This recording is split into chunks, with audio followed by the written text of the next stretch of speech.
Welcome to Leading Minds Revealed, the podcast that pulls back the curtain on how today's top leaders harness the power of mindfulness to conquer the fast-paced, ever-changing world of business. In each episode, we sit down with C-suite executives and leaders who share their strategies for navigating rapid change with skill and clarity. Join us as we uncover the transformative mindsets that drive extraordinary leadership. These insights aren't found in business books, and they'll revolutionize the way you lead. And now, here's your host, Michael Apollo. Hello, everybody, and welcome to another episode of Leading Minds Revealed. In this episode, we're going to explore the value of having an evolving mindset in leadership, how old school leadership needs to change, how emotional skills are the competitive edge of the future, and the changes you can take to evolve as a leader. My guest today is a powerhouse in just this. A quick scan of his LinkedIn will show you why. He can balance being a global CEO while advocating for people to evolve continually and challenge what they think is possible. You'll see him skydiving, surfing, and regularly practicing yoga. He's a leader who blends practical business drive with a strong inner compass. Forbes has recognized him as one of the 100 most innovative managers. He is the CEO of Webidoo, a leading tech company specializing in AI-powered digital marketing solutions, serving over 355 clients over 5 continents.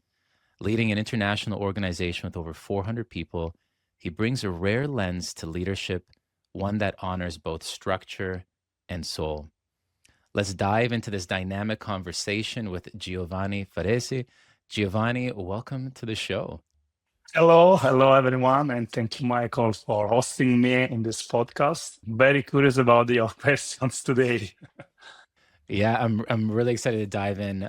You know, I love just hearing about your travels, following your travels, and just seeing the dynamic approach that you take to just how you live life, you know, and I think it's really, really fascinating. And so I want to go right into that. I want to start by exploring something we talked about recently, and that's about, you know, as a leader today, you know, we explored evolving your mindset and the value of that. And so why do you believe it's essential to evolve your mindset as a leader? So this is a great question because nowadays, there is a new description of who is the leader. No, usually the leader is someone that is leading, but even to lead a team, to lead a business, to lead a project, you need some additional skills and additional tools. One of these, for example, is just leading a company, leading a project, leading an activity in your life. It's not just operational, no? Some days was just like you have to plan, you have the ability to scheduling, to Gantt your activities, to keep on track everything. Today is completely different. Today maybe is more mentally, no? How is clear in your mind, your track, your path to do, how you are feeling your emotion, or how you can feel the other emotions, and how you can leading people through the emotion. So it's a completely different approach. And the good things maybe is that for managers like me and leaders like me that maybe lived across 2 different era, the era of the manager and where the leadership is more about the operational, in an era where the leader is completely based on some additional skills. And you can live between these 2 era and leveraging maybe different principles because there are different and good principles in each of these 2 movements of leadership. There's a couple of different directions we can go there. There's a lot to unpack around that. And the first thing, you know, there's a lot of talk around this difference between leadership and management, right? And recently, a number of HBR articles I've been reading have been exploring how, especially with AI playing a large influence in how we run our organizations, the talent that we're hiring, how we do our work, that leadership is becoming much more purpose-driven, much more around strategy and the direction that we're going. And so maybe let's start off with, what's the distinction in your mind around the skills that leaders need now, and and how that differs then from a management standpoint, and how as a leader do you live in those two domains? Yeah, I think that is truly connected to the AI, because today we are just exploring how these AI tools can really help us in the daily activities, And if you just for a moment start to think usually how you are using the AI, what are the typical tasks that anyone asks usually to an AI tool, you can just understand that are all tasks based on management activities, like I want to create a plan, I want to just review these strategy documents, I want to just get some advices about my strategies. And these AI tools work very well in that direction, because they can access to a big, probably infinitive knowledge that usually a manager couldn't access, because you can study maybe 20 years, but you never can match the same knowledge of an AI tool. So I think that if you see about the managers' skills and perspective, the AI can really help them to reduce the effort on some activities, But if you switch a moment, and start to think how these AI tools can help leaders to lead organization, people, and project, is completely different, because you can ask some advices to GPT or any kind of conversational tool or AI tools, but they never give you the right answer about the people. Why? There isn't a reason, because when you talk about leadership, it's not about how you can manage people, it's how you can understand people. And to understand people, you need a completely different intelligence. It's not the artificial intelligence, but it's the emotional intelligence, the ability to understand and to feel some different aspect, even during a conversation, that usually an AI tool or any kind of manager can track very easily. So it's a completely different paradigm, I think. And again, now the skills of the new era is just blending these AI tools with the real needs that a leader and also a manager, because any manager is also a little bit a leader for sure, should apply in their daily activities. I think that that's so fascinating to think about it as, there's this big hype around AI and its capacities to augment our abilities and to amplify our performance, et cetera. And it's just so refreshing to hear around how, and I've noticed this AI, what I always come to, and I work, with ChatGPT on a daily basis, it's so difficult to catch the context of the moment, like what's actually the context. It's really good at research and analysis, I find. But when it comes to actually understanding people, it lacks that. And so it's interesting how you say that leadership, true leadership, is really about understanding people, right? And how what's needed for that is emotional intelligence. And I want to get into that. I have some really, I think there's a lot of excitement I have around exploring that. But I want to go back, and you were talking about how, right now we need clarity, right? We need a clarity of mind. And why is that needed right now? And what has changed that makes that now that you feel is sort of this next level of leadership, or has it always been the case? Interested, what do you think about that?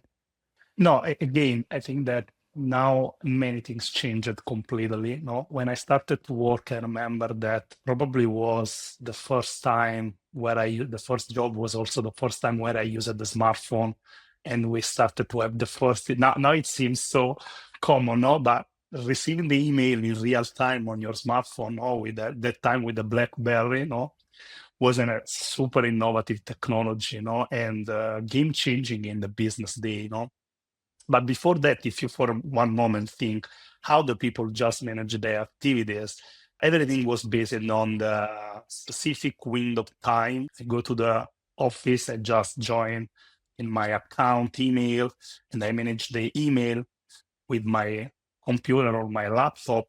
So everything was a little bit slowly, This allowed the people to think more, because especially in the moment where we were disconnected with these technologies, no? For example, the timing that you are just getting back home or you are just walking to the next appointment, the next meeting, no?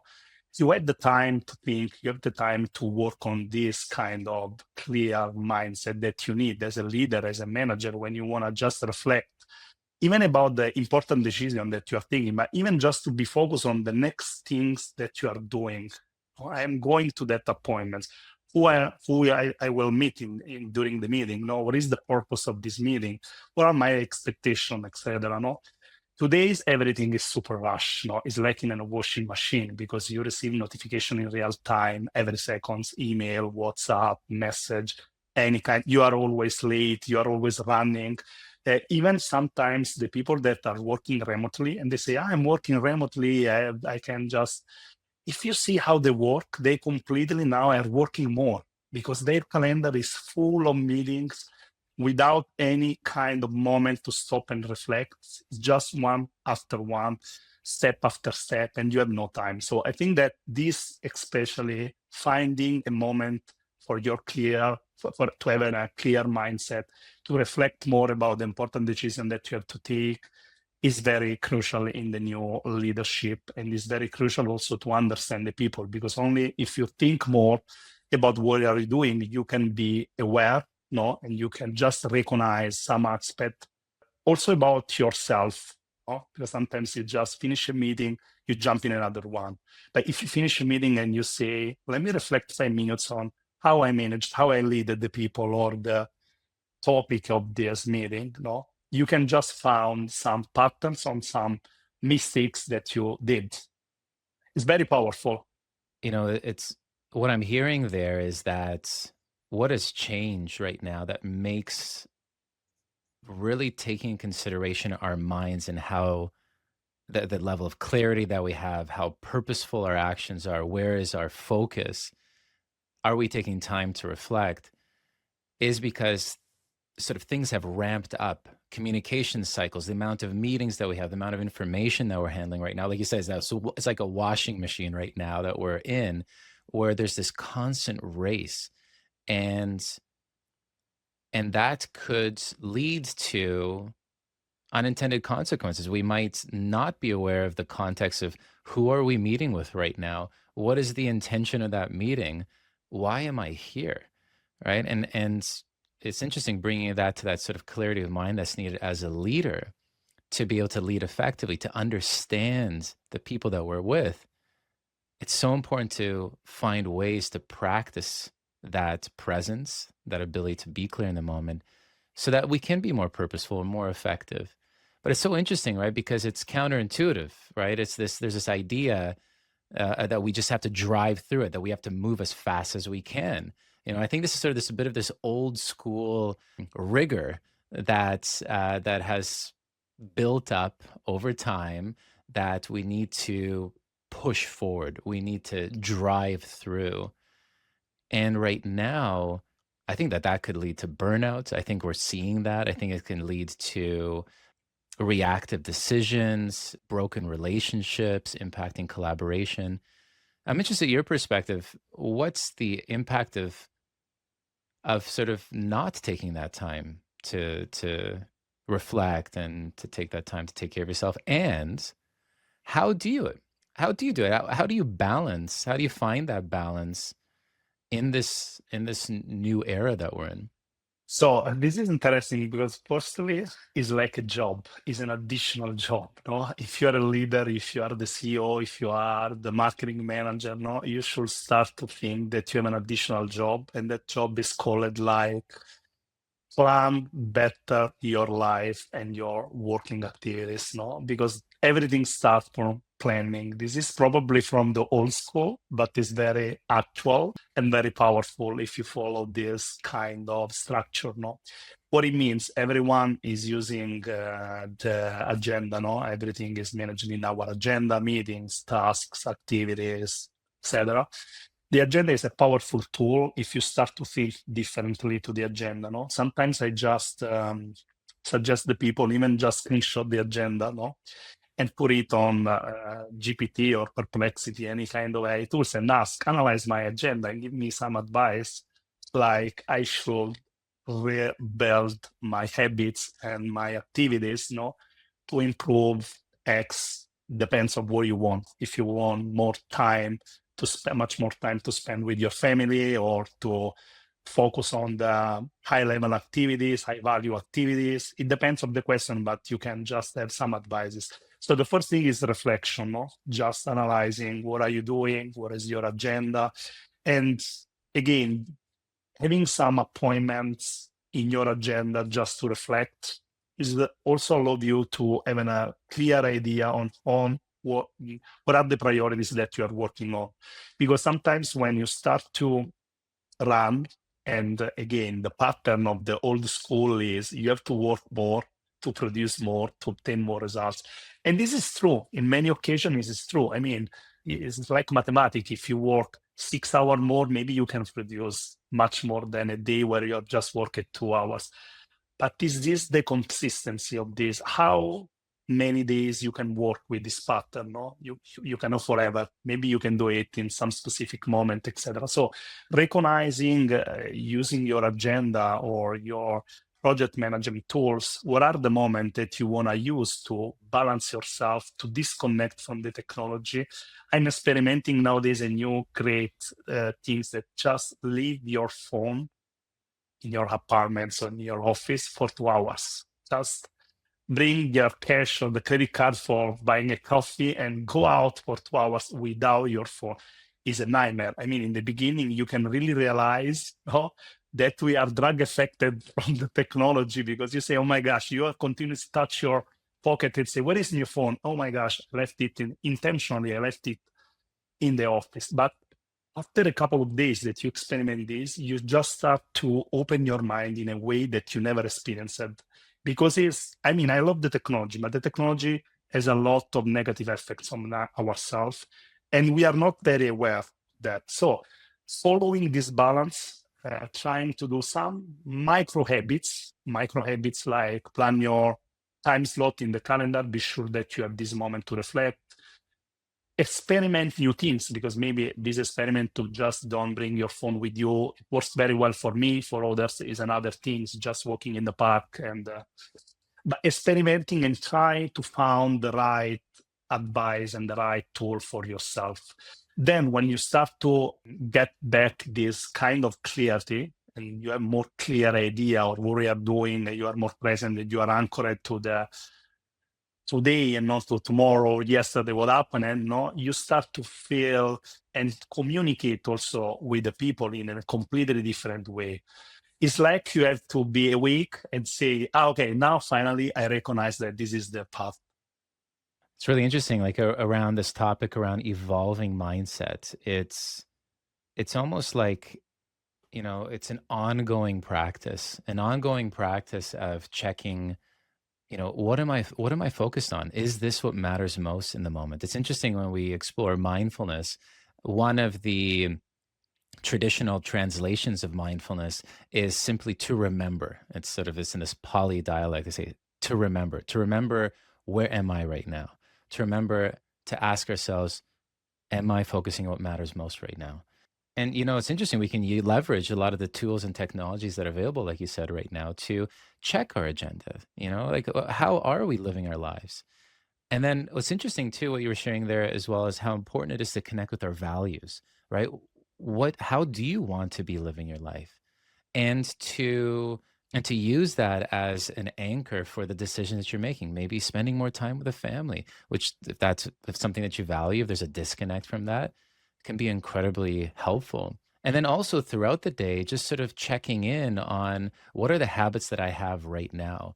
And it's interesting, you talk about the phones, which sometimes are called the weapons of mass distraction. They say we pick them up on average around 156 times. I wear a watch, for example, so that I pick up my phone less. I've silenced all my notifications, so I pick it up less and I look at it less.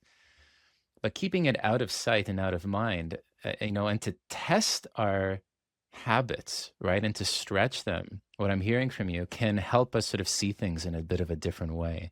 And I love that. Is what I'm hearing from you is that you like to sort of check and test the way that you're approaching things and looking at things and the behaviors and the habits that you're engaging to try new things. And I'm just curious, I shared earlier on skydiving. I saw recently you jumped out of a plane, surfing, a lot of you love doing these dynamic activities. Is that part of what you're doing? Are you trying to like stretch your comfort zone? Are you trying to sort of test what are these incredible things I can do and how can that change me? I'm interested, like what drives you towards that? No, yeah, of course, are some personal passions. I mean, I love to experiment new things. I have my bucket list, uh, ordered by kind of experience, no? And also the age, the exactly age that you are living, because there is an incredible book that I read that is called Die with Zero, no?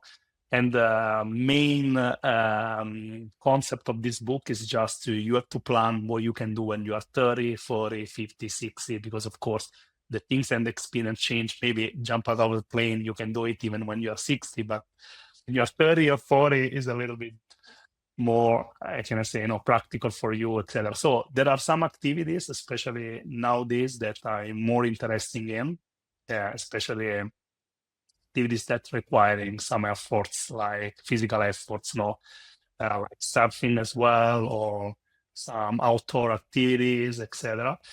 But the principle that usually I follow is just, especially in the last 6 months, no, I started to experiment this principle that how we can use the AI, the technology, not to increase our productivity, no, because usually even when this tool advertising themselves, they say if you buy this tool, you can improve your productivity, you can sell more, you can just manage better your projects and blah blah blah.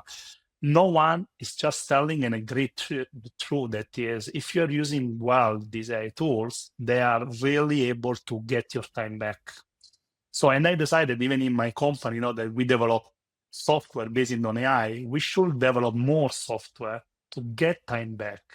The people as clients that are using them. No, so it's a completely different mindset, even in terms of business. No, and again, why the time back? You can reinvest this time for experience like me if you want, but you can just reinvest this time to work on the things that truly matters for you or important projects, activities, etc.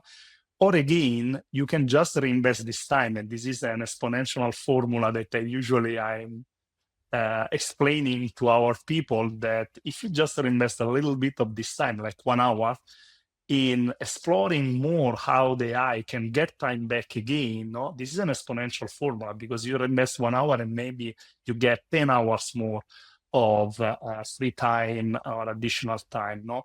And the question again then is how you can spend this additional time. So I have a plan, because otherwise the risk is just you find yourself to scrolling on Instagram, no, the feed, because you don't know. This is the one effect that is very common. The 85% of the people, usually in the survey, when they ask if you have free time, what you do, they say, I don't know, they do just automatic activities like open your phone or just, I don't know, call and watching something at the TV. But in this case, if you plan in advance, you can really unlock a powerful success from the time get back, and using this time in the best way for yourself. I love that concept of leveraging technology and specifically AI here in a different way. How can we think about it in a different way? And in a way that it's a technology that doesn't perhaps give you more productivity, which yes, that definitely can be the case in many regards, but gives you back time, and which, ancient philosophers speak about how that is one of the most valuable things, because that time you can just never get it back. Once the time is gone, once this moment is gone, you can never get that moment back, and it's so precious. And how do we foster that, with our teams? How do we foster within our organizations? It's interesting. You mentioned earlier on how remote work right now has just stacked. It's like a stack of meetings, right? And I think this goes to if you don't plan the structure, if you don't bake in time for contemplation, time for maybe deep work, it'll just get filled. Your schedule will get filled. And I think as these productivity cycles and performance starts getting ramped up with technology, it's going to become so important for us to really carve out exactly how we want our days to be, because it's going to be taken, that choice is going to be taken away from us. And it already is, like with social media, right? It's hijacks our attention. And so, when remote work increases the amount of hours that people are working, there was an interesting Gallup poll that I found that over the past 3 years, the amount of time worked was around I think it was 9.6 hours a day for remote workers. And that there's an extra hour for people who are people leaders, and working remotely. I think it was NordVPN just tracked corporate internet usage because we're constantly connected. And so with you leading a global team with members across continents, how do you maintain connection and sort of shared values around this way of working in a remote first kind of world? Yeah. Firstly, you got a very important point. I mean, that the first and big consequence of the remote working, the people usually say the opposite, no? Because when you have a lot of remote workers, maybe you decrease your productivity because the people work less. The reality is sometimes, many times, the opposite. Because again, when you don't have a specific plan, and you maybe have 2 hours, 2 additional hours of time every day, because maybe you are not going back and forth from your house to the office, not driving. You have these 2 additional hours. What happens is these people spend their time just on their mailbox, because I have a lot of mails to answer today. I have 2 hours more. I can concentrate on it. So again, this is a not very good way to reinvest your time back, because the remote working again is giving you time back, but how you are investing it, working again, is not very good for your life, good for also the outcome that you are trying to achieve with your job. Talking about the remote organization, in our case, we have the 60% of our workforce that is completely remote, and sometimes we were talking about our experience in Bali. In Bali, I met some people that I never met, and they worked for us probably for more than 1 year. So I think that the most important thing in the remote organization are, according to the productivity, of course, having a clear statement or what is your expectation. I'm working with Michael. What I'm expected that Michael will do, what are the due date, what are the main goals, and following the goals and not the number of hours, or what is your time zone, because maybe we work on different time zones. So we can just analyzing the performance based on these goals. The second one, this is about how the job should be done. The second one is how I can interact with Michael, because if I never met Michael and I could meet him because maybe he's living 1,000 kilometers far, the good things to do is just building a good relation with him, even if he's remote based. And how you can do it, of course, using sometimes the tools like a video call, not only speaking about project, but speaking about how you spend your weekend. What are your passion, or maybe I can share with you the last experience that I've done. So there are some practical that, again, there is not as a specific recipe or what you have to follow, but there is a good way to do it. Again, trying to communicate with your emotional intelligence.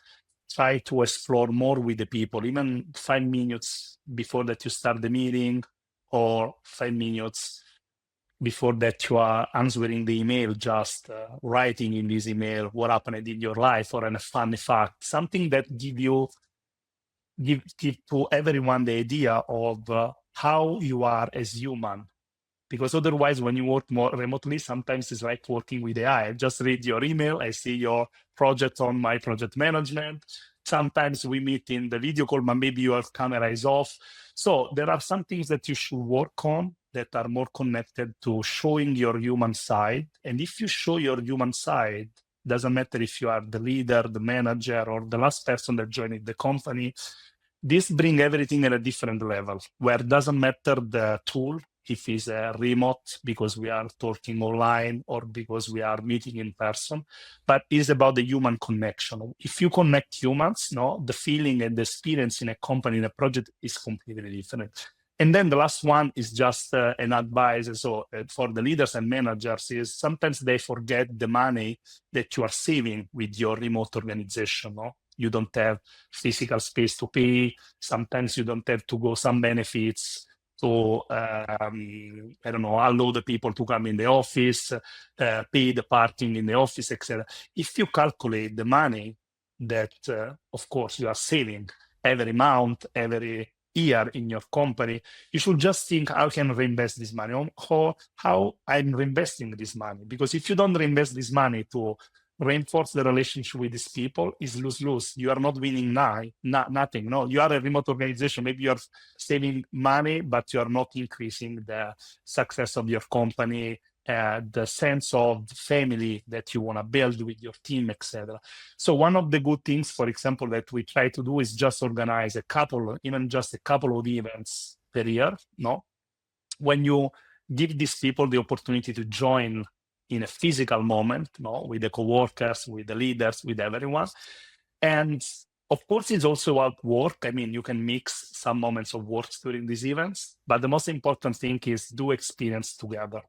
I truly believe that if you live some experience with the people, the perception of the people and the memory of the people about even just 1 year that's spent in your company or with you is completely different. I never, in my experience, in 20 years working for companies, projects, etc., I never remember exactly, some specific topic, meetings, activities, project, even goals. Sometimes you also forget goals, but I always remember very well and very clear some experience, a business travel with some people of the same organization, a birthday where they invited me, and a specific moment, and a museum visit that we did together, This kind of experience, I don't know why, are completely fixed in your mind. And even in 10 years, if you ask two people that worked with you, what is the best memory of that experience? Maybe they will see, that day that I had that kind of experience, or the travel that we did together, or the pizza. Even sometimes it's just not about big money, just about organizing a pizza or a bowling session, with everyone. But that experience is very fixed in your mind. It can be so powerful just to boil it down, on when working with remote teams. The foundation is just have that, and I find that too, just a very clear way of being able to understand what people are doing when they're doing it, and having those clear expectations of project timelines, et cetera, and the tasks, and not focusing on the hours worked, but just set that foundation. Okay, this is clear. This is, what people are doing, and to trust them to do the work. And then the second piece is just really focusing on taking the time to understand each other. So it's interesting hearing that. Something that you foster is this: in meetings, take a moment. Who is this person? What are their likes? Share with them stories of what you've been doing, just to get to really understand who is this individual I'm working with. And the third piece, as an organization, when working with remote first, teams, et cetera, is to reinvest the savings that you have, but also just invest, period, in that shared human experience, to have those moments to connect, because that creates the lasting memories, and it creates a sense of family and culture that is what we all really remember for the rest of our lives, right? So it's really interesting thinking of it that way. And thank you so much for sharing that. I think it's really helpful to have some of these sort of foundational principles. And you speak about, like, a common theme that has been coming up for us is this, really learning to understand other people and the value of emotional skills. And so,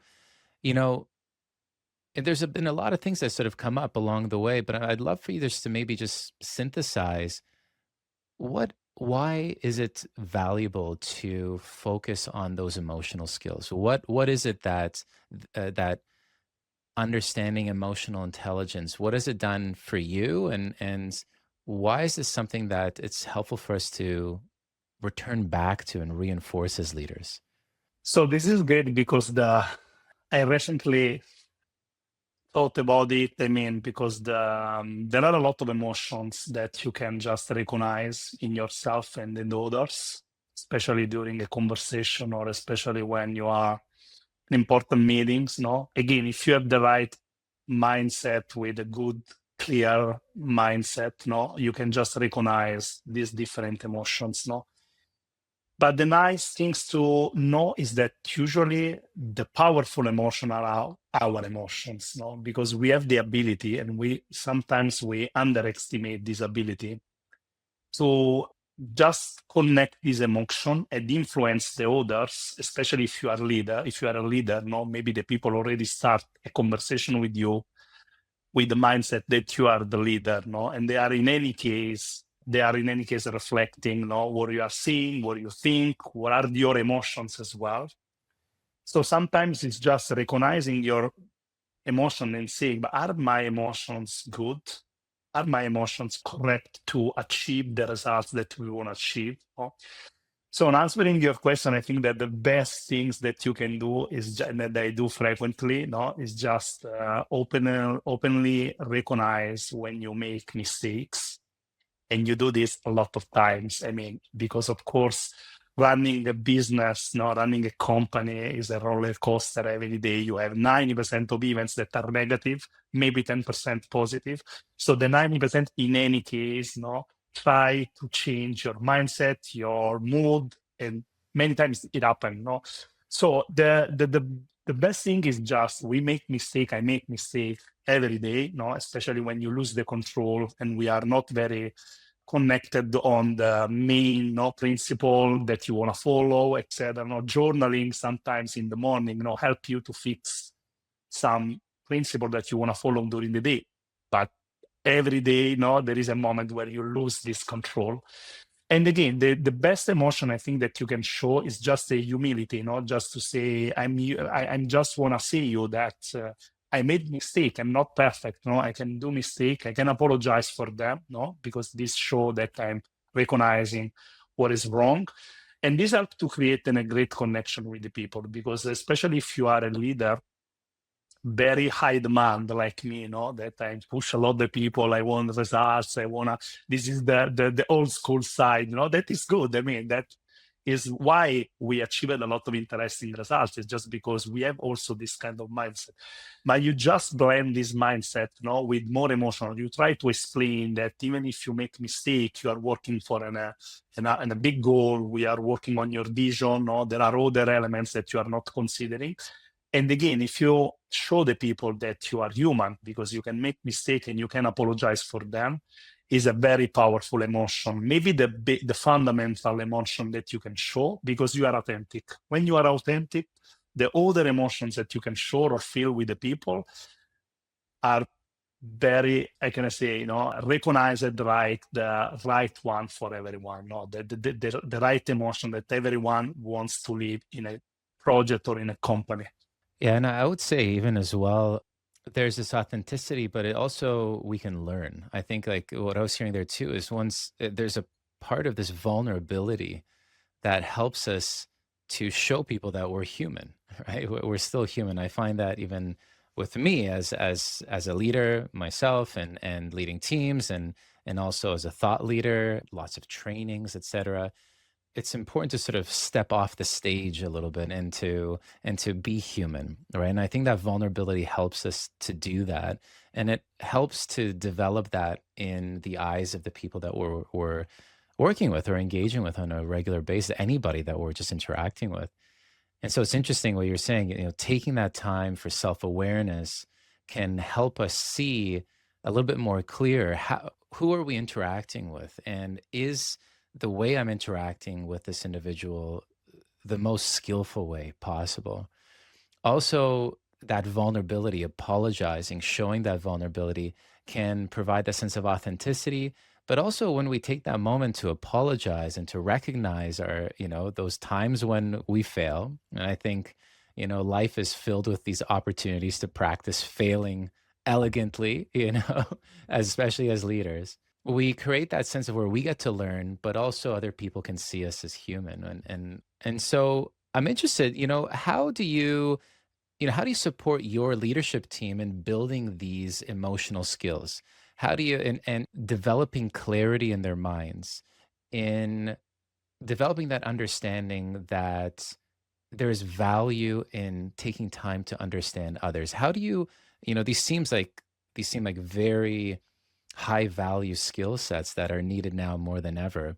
So how do you develop and support the team in building those skills?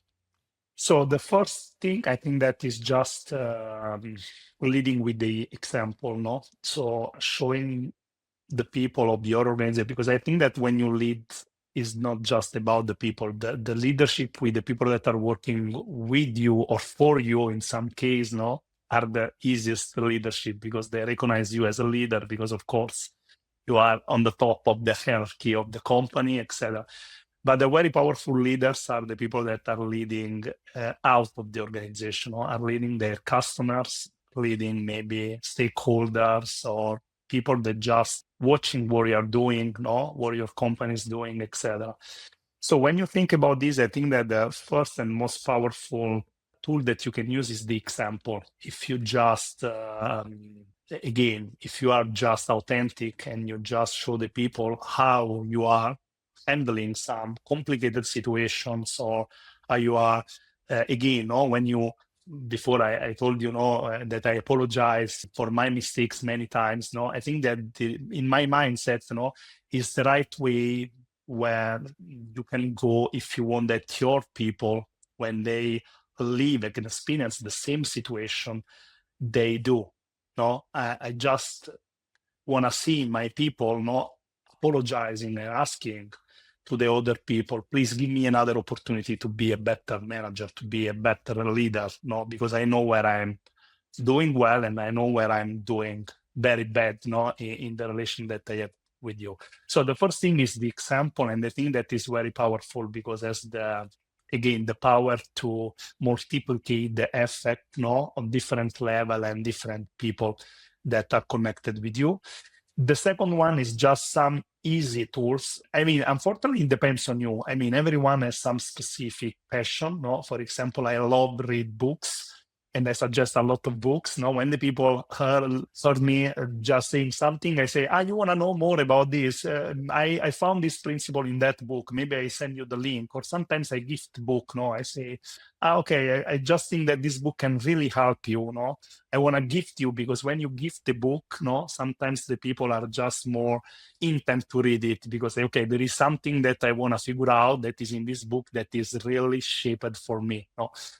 This is in a good way, but it could be also a link in a podcast if the people love to listen a podcast, or sometimes it's an experience, no? Just go to this seminar or do these things, no? And a big example is with meditation or yoga class sometimes, no? Or the surf as well, because when I see that the person is a little bit less connected with some principle, but are very passionate for other things, for example, the sports, I say, try to experiment the surf, because the surf is one of the sports where if you don't disconnect your mind, no, you can't surf. It's impossible, no? It's the basic of the technique, disconnecting your mind.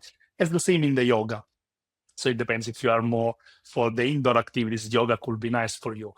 And again, the surf can teach you, that sometimes you have to be patient, you have to wait, you have to stop, because the wave is not always the best wave that you can surf. You have to wait the best one for you, etc. So it teaches it teaches a lot of principles that are very common. So I think that it depends. Again, the emotional intelligence is very central in this, because when you speak with the people, you should analyzing and understand what are the passion, and based on that passion, you can give the right tool to improve these skills.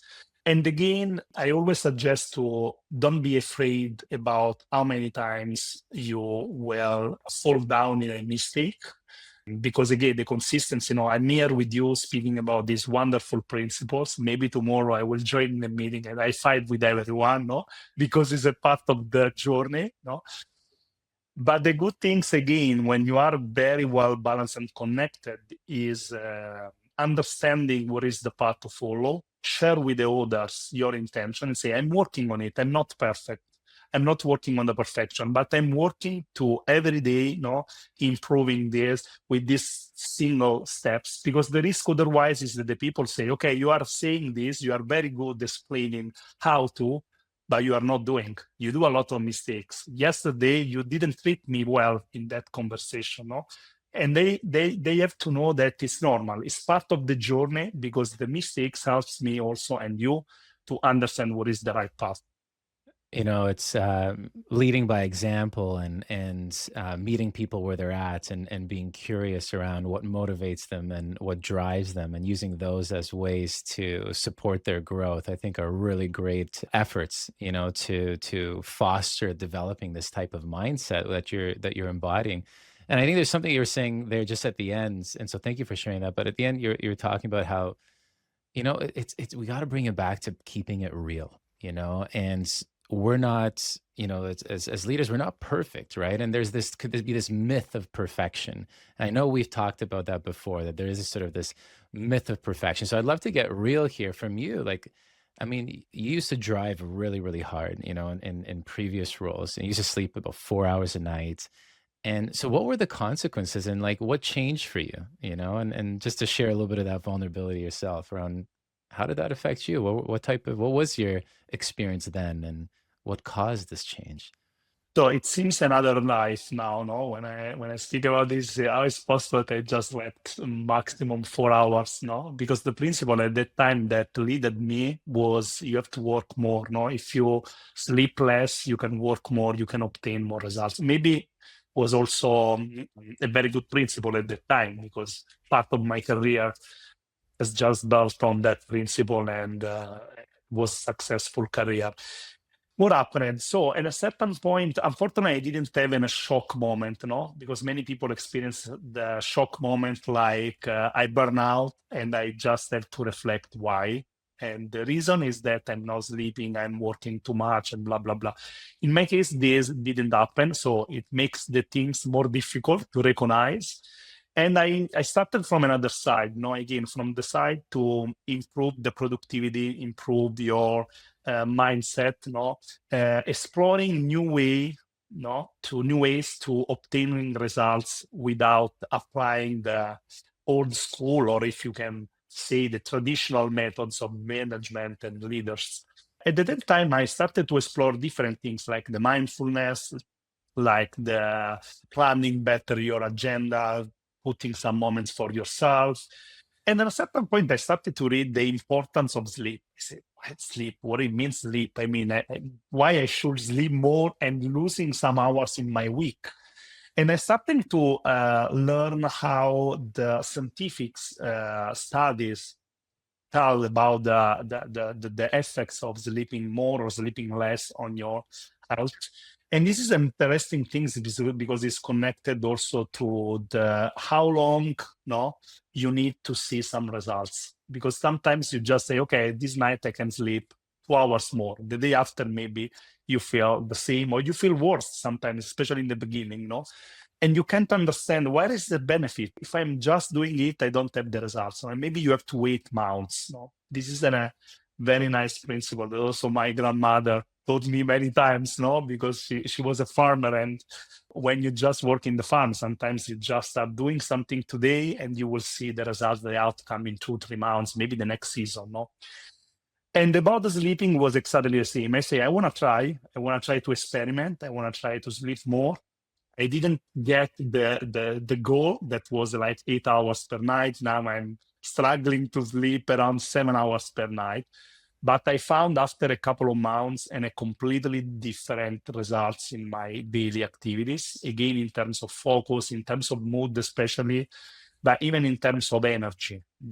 Usually when you sleep less, in the half of your afternoon, you start to feel a little bit tired, even if you don't recognize it.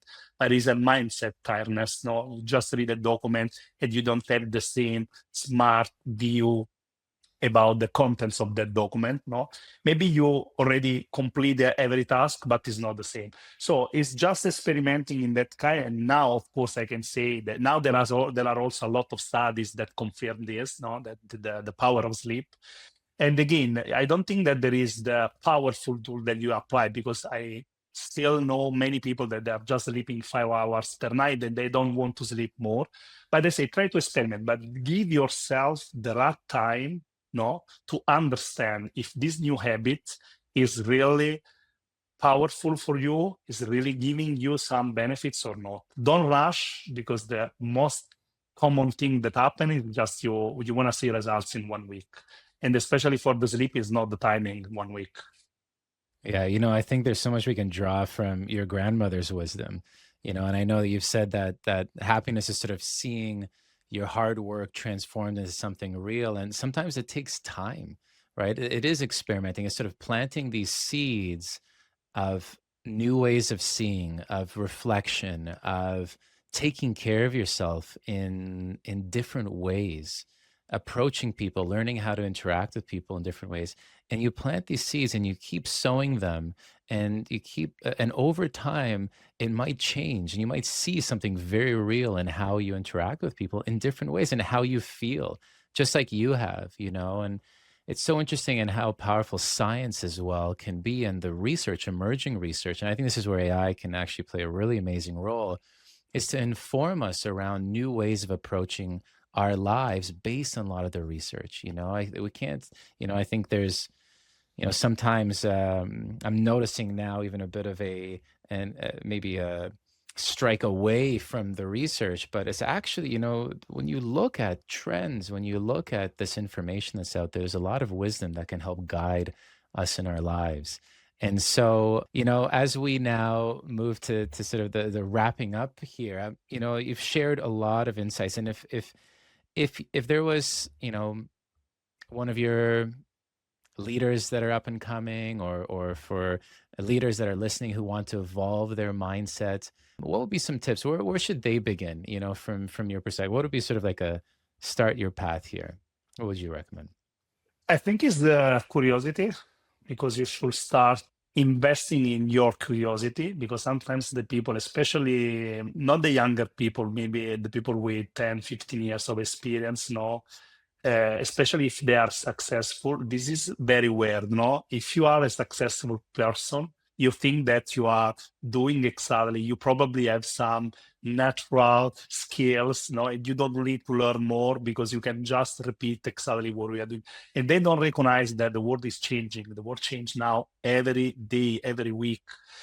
And the curiosity probably is, again, the fundamental, the baseline of anything, because if you start with curiosity in your business, in your life, in your priorities, in any kind of aspect of your life, you can just experiment new things. And experimenting new things, you can just understand if these new things are really valuable for you or not. Now, when, for example, we talked a lot about the AI, and when I ask to the people, how you are using the AI, what are the AI that you are using, they just say GPT. They never say I asked this one to GPT. Even question that maybe Perplexity, for example, is much better, because if you have to just do a research, maybe Perplexity is the right tool for you. It's not GPT, Or if you want to do another specific task, Google Gemini, and all these tools are free. So you don't have to invest money in each of them, But the people are just anchored on the things that they usually do every day. It's like when you go to the gym, you chosen your locker and you're always the same, And you should push yourself to this, change locker every day, because this helps you to understand that you have to experiment different things, not going in the same place, in the same part of the restaurants every day that you had your workout. The curiosity is the base, because open you to multiple infinite possibilities to learn new things. And especially about AI, now every day, I don't know, I have like 15 newsletters about the new AI tools, etc., new innovation. Maybe you can reprocess this information just to have a digest with AI that can help you to be focused on the newest things. But there are a lot of things that happen every day, So you should be curious. You should understand which one of them are really helpful for you or for your business. And this open, I think that I know that it seems like a buzzword, but I truly believe that the AI, this is a new era. It is much more than internet in the 90s. Is a really revolutionary era, And the new leaders, the people, everyone in this world should invest the right time for the right side of the AI, to understand how their life can change with it. Giovanni, there's just so much wisdom in that curiosity, starting with curiosity. And McKinsey and Company shared that in a time of massive change, they did a study of leaders that it's not leaders who have a pre-planned approach and have thought of everything that they need to get through the situation, this time of change or crisis, but it's people who are present, who have the behaviors and mindset to be present, to be curious, to not be stuck in yesterday's business solutions, but to really look forward and see what's needed now. And that curiosity, I think, really, really hits that. And so if anybody wanted to follow your leadership journey or connect with you further, where could they do that?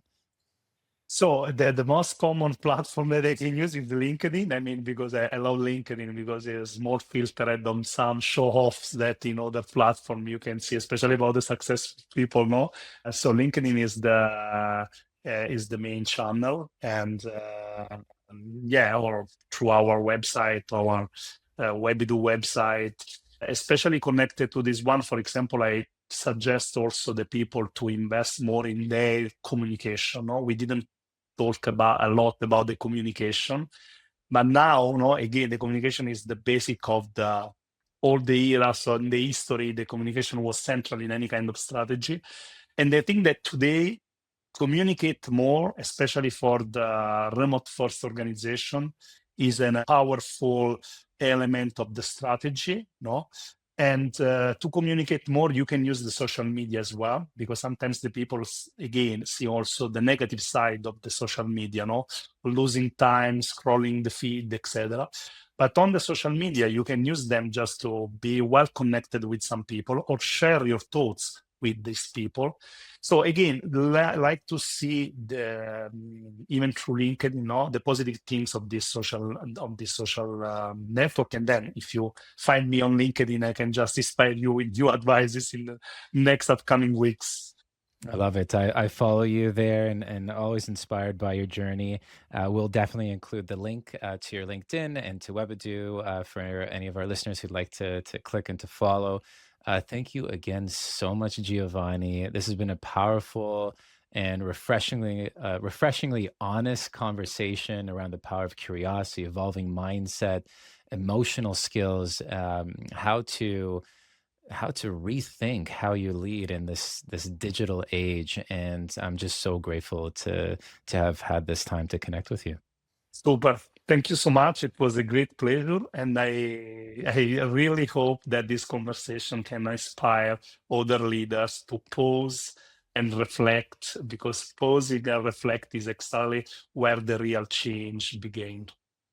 Oh, amazing. Great notes to finish off this episode. And so this brings us to the end of another episode of Leading Minds Revealed. If today's episode inspired you to pause and reflect and explore your own leadership mindset, we encourage you to share this with a colleague or a leader in your circle. We'll see you next time. Super. See you next time at this point. Leading Minds Revealed podcast requires more than a conversation. It takes action, research, and collective wisdom. If today's episode resonated with you, we'd love to hear your insights. Join the conversation and help us shape the future together. We'll be back with more stories, strategies, and real-world solutions that are making a difference for everyone. In the meantime, be sure to subscribe, rate, write a review, and share it with someone you think would benefit from it too. Thanks for listening, and see you on the next episode.